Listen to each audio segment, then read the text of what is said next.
बोलो गजानन जी महाराज की जय, शिव शंकर भगवान की जय, माता पार्वती की जय।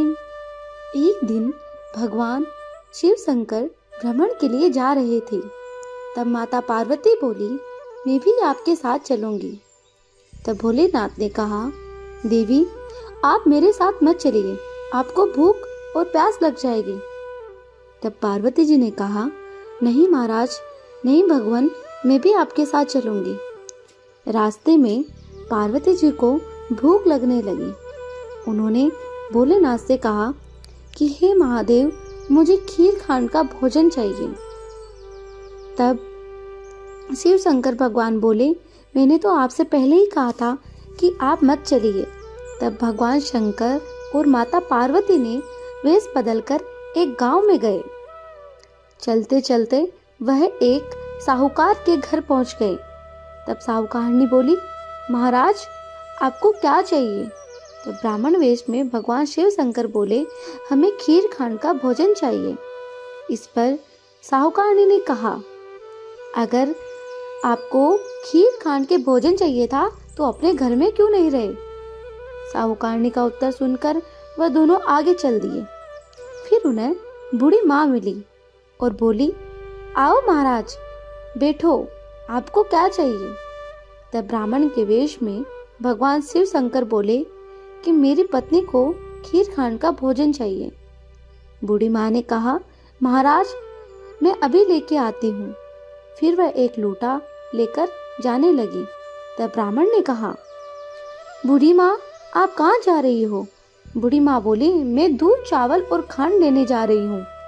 तब ब्राह्मण ने कहा, बूढ़ी माँ अपने घर में जाकर देखो, दूध के भगोने भरे पड़े हैं, चावल की परात भरी पड़ी है। फिर बुढ़िया घर के अंदर गई और उसने देखा कि दूध चावल सब कुछ है। फिर उसने खुशी खुशी खीर बनाई और भगवान शिव शंकर और माता पार्वती को जिमा दिया। उनके खाने के बाद बूढ़ी माँ ने कहा, मैं इस बची हुई खीर का क्या करूं? मेरा तो कोई भी नहीं है। तब ब्राह्मण बोले, बूढ़ी माँ आप अपनी आंखें बंद करो। बूढ़ी माँ ने आंखें बंद कर ली। फिर उन्होंने कहा, अब आंखें खोलो माँ। फिर जैसे ही बूढ़ी माँ ने आंखें खोलकर देखा तो उसका पूरा परिवार वहां पर आ गया। अब बूढ़ी माँ बोली, महाराज मैं इन्हें कहाँ रखूंगी? तब ब्राह्मण वेशधारी भगवान ने झोंपड़ी को लात मारी और वह झोंपड़ी महल बन गई। यह देखकर बूढ़ी माँ बहुत खुश हुई और वह खीर के कटोरे भर के बांटने लगी। तब वह खीर देने साहूकारनी के घर गई तो साहूकारनी बोली, तेरे घर में खीर कहाँ से आई? तब बूढ़ी माँ ने कहा, मेरे यहाँ खीर खांड का भोजन करने एक ब्राह्मण और ब्राह्मणी आए थे, उन्हीं के प्रताप ये सब हुआ है।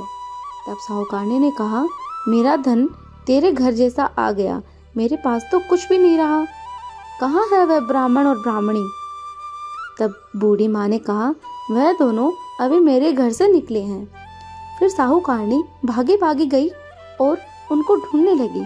रास्ते में उसने उन दोनों ब्राह्मण और ब्राह्मणी को देखा और बोली, मेरा धन उस बूढ़ी माँ को क्यों दे गए? तब ब्राह्मण वेशधारी महादेव ने कहा, तूने मना किया, तेरी ना हो गई। उसने हाँ किया और उसकी हाँ हो गई। मैंने तो ना तेरा उठाया और ना ही किसी को दिया। फिर साहूकारनी ब्राह्मण और ब्राह्मणी के पैर पकड़ लिए और बोली, महाराज मेरी गलती माफ करे, मुझे क्षमा करे प्रभु, और मुझे कुछ तो दे दो। साहूकारनी के इतना कहते ही ब्राह्मण और ब्राह्मणी बने हुए भगवान और माता पार्वती अपने असली वेश में आ गए और बोले, खिलड़ी में घी रहेगा, तेलड़ी में तेल रहेगा, काम तेरा रुके ना और धन तेरा जुड़े ना। इतना कहकर भगवान भोलेनाथ और माता पार्वती अंतर ध्यान हो गए। हे शिव शंकर भगवान और माता पार्वती, जैसे आपने बूढ़ी माँ पर कृपा की वैसे ही सब पर कृपा करे प्रभु। कहानी सुनने वाले, हुंकारा भरने वाले और सुनाने वाले सब पर अपनी कृपा बनाए रखना। कहानी अधूरी हो तो पूरा करना, पूरी हो तो मान करना। बोलो शिव शंकर भगवान की जय, माता पार्वती की जय। यदि आपको वीडियो पसंद आया है तो कमेंट बॉक्स में आप ओम नमः शिवाय लिखना ना भूलें। हर हर महादेव। जय श्री राम।